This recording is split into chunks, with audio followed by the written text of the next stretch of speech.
Hey everyone, how's it going? So, I just finished reading this book, and honestly, it completely pulled me in. You know how sometimes you pick up a book, and it's not just a story, but it almost feels like a mirror reflecting something crucial about our own lives and the world we live in?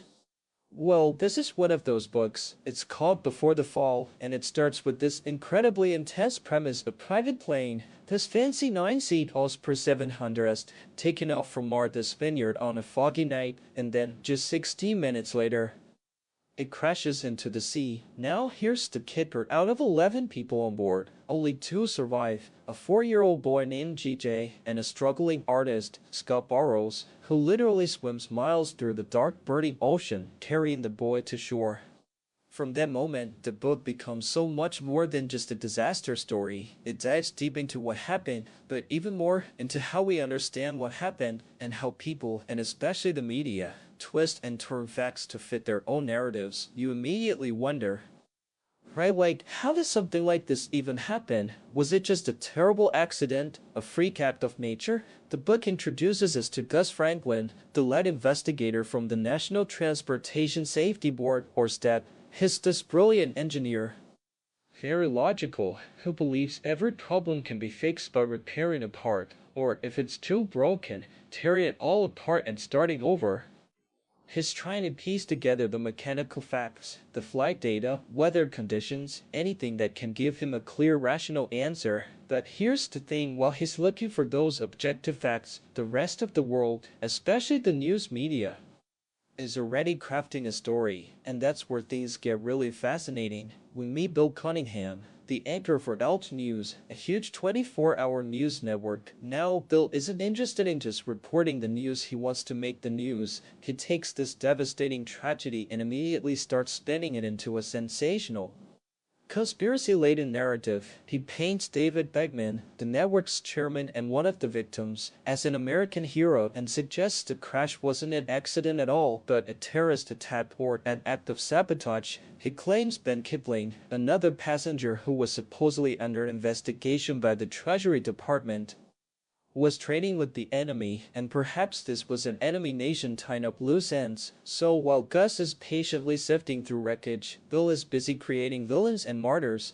turning a horrific event into a Roman circus of information and opinions for millions of viewers. But what about Scott, the survivor? How does he fit into all this? Well, the media, led by Cunningham, immediately turn their spotlight on him.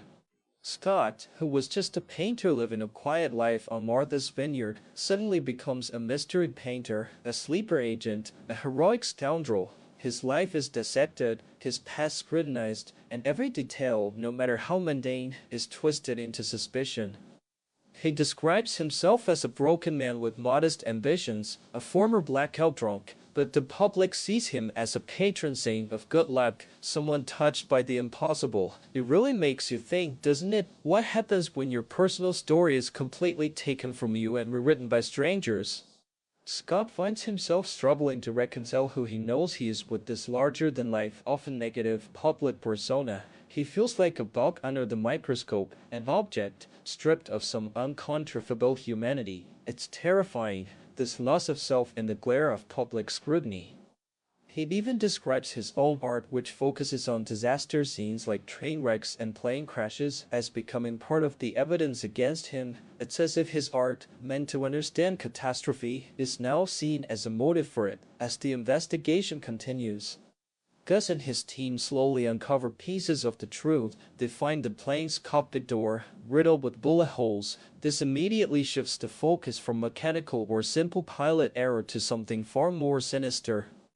They also learned that the co-pilot, Charles Bush, was not only impaired by alcohol and cocaine but also had a troubling past and a violent personal history, especially with the flight attendant, Emma Leitner. He was a man consumed by bitterness and the fear of being exposed as a fraud.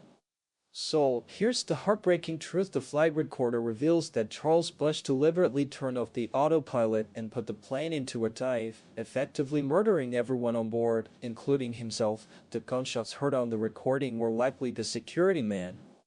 Gilbert and Captain Melody desperately trying to get back into the locked cockpit to regain control, but it was too late. This wasn't a mechanical failure or just a pilot losing control, it was an act of personal malice, rooted in one man's deep psychological torment.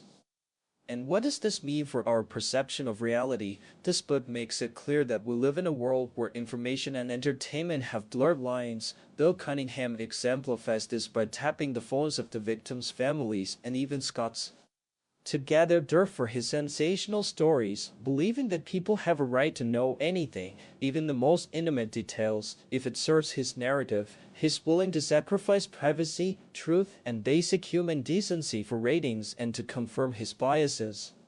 It's a stark reminder of how easily facts can be manipulated to fit a predetermined story, especially when emotions are running high. In the end, Scott, despite his initial reluctance to engage with the media, realizes he has to take control of his own story.